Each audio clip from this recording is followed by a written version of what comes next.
여러분, 투자로 돈 버는 거 물론 중요하죠. 근데 진짜 중요한 건 뭔지 아세요? 바로 그 번 돈을 어떻게 지키느냐입니다. 이게 세금 문제로 들어가면 머리가 아파오기 시작하는데요. 오늘 이 복잡한 투자 세금 제가 아주 명쾌하게 한번 정리해 드릴게요. 자, 여러분이 투자를 해서 수익을 냈다고 한번 생각해 보세요. 와, 나 100만 원 벌었다. 근데 그 돈 진짜 다 내 돈일까요? 아니죠. 세금이라는 걸 떼고 나면 실제 내 손에 들어오는 돈은 생각보다 적을 수 있습니다. 그럼 도대체 얼마가 진짜 내 돈이냐? 이 질문의 답을 오늘 한번 찾아보자고요.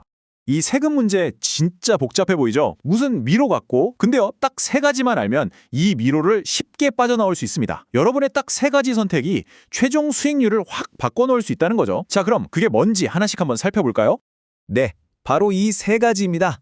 첫째는 내가 번 돈이 어떤 종류의 소득으로 분류되는지, 그리고 둘째는 어떤 계좌를 썼는지, 마지막으로 어떤 자산을 샀는지, 이 세 가지가 오늘 우리가 살펴볼 핵심 키워드라고 보시면 됩니다. 자, 그럼 첫 번째 열쇠부터 시작해 볼게요. 소득의 종류. 이게 왜 중요하냐면요. 여러분이 똑같은 돈을 벌어도 그 수익에 어떤 이름표가 붙느냐에 따라서 내야 할 세금이 정말 하늘과 땅 차이로 달라집니다. 그리고 그 모든 걸 가리는 기준선이 되는 숫자가 있습니다. 바로 2천만 원.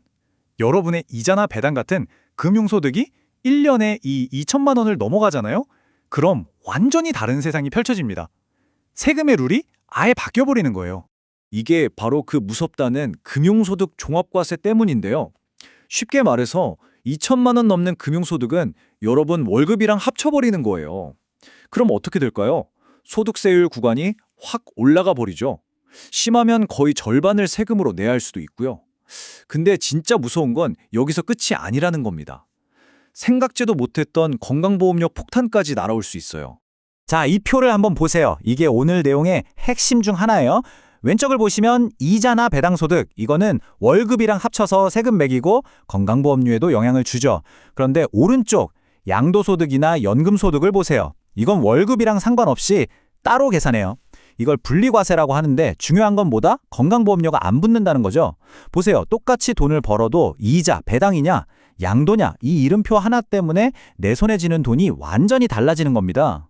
아니, 그럼 이렇게 불리한 세금을 그냥 다 돼야 하나요? 방법이 없을까요? 당연히 있죠. 그래서 우리에게 두 번째 열쇠가 필요한 겁니다.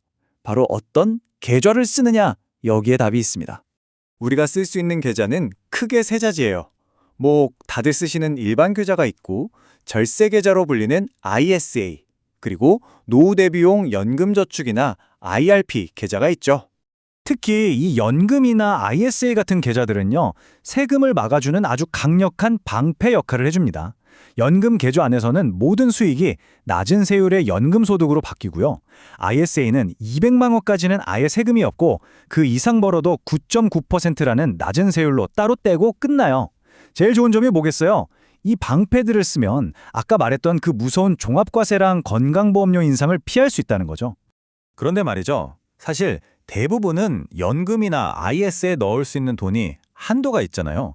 그 한도를 다 채우고 나면 결국은 다시 일반 계좌에서 투자를 하게 됩니다. 자, 이 일반 계좌는 방패가 없는 맨몸 상태예요. 그래서 이 맨몸으로 싸워야 하는 일반 계좌에서는 마지막 세 번째 열쇠, 바로 어떤 자산을 고르느냐가 생존의 핵심이 되는 겁니다. 자, 드디어 마지막 열쇠입니다.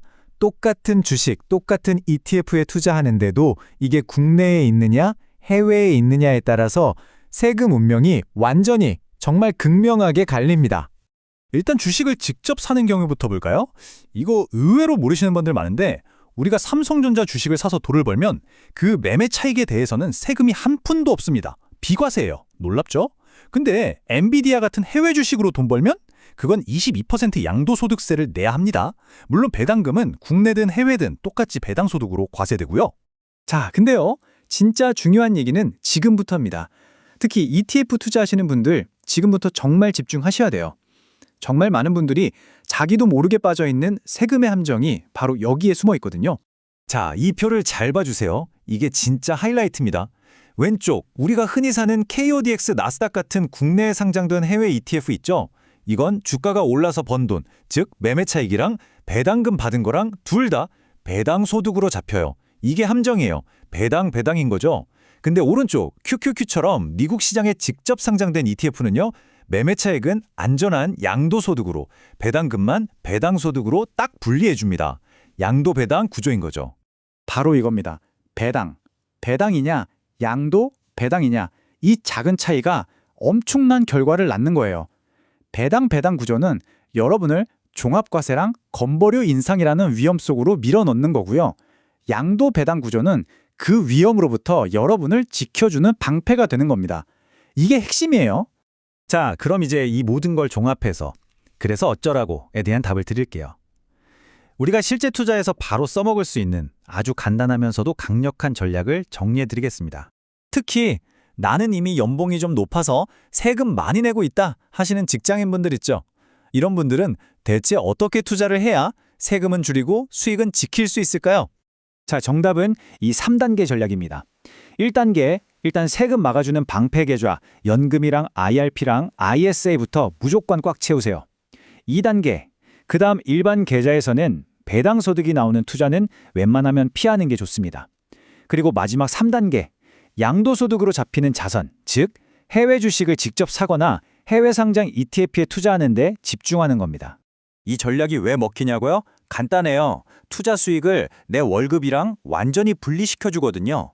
그러니까 높은 세율 구간으로 넘어갈 일이 없고, 무엇보다 아까부터 계속 강조했던 그 예상치 못한 건강보험료 폭탄을 맞을 일이 없어지는 겁니다.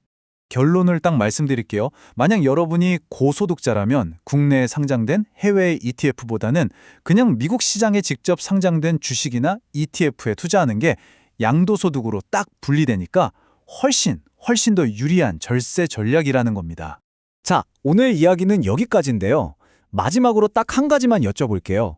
지금 여러분이 갖고 계신 ETF, 혹시 매매 차익이 뭘로 과세되는지 알고 계신가요? 배당소득인가요? 아니면 양도소득인가요? 지금 바로 한번 확인해 보세요. 어쩌면 그 간단한 확인이 올해 여러분이 하는 일 중에 가장 돈을 아끼는, 그러니까 가장 돈을 버는 일이 될지도 모릅니다.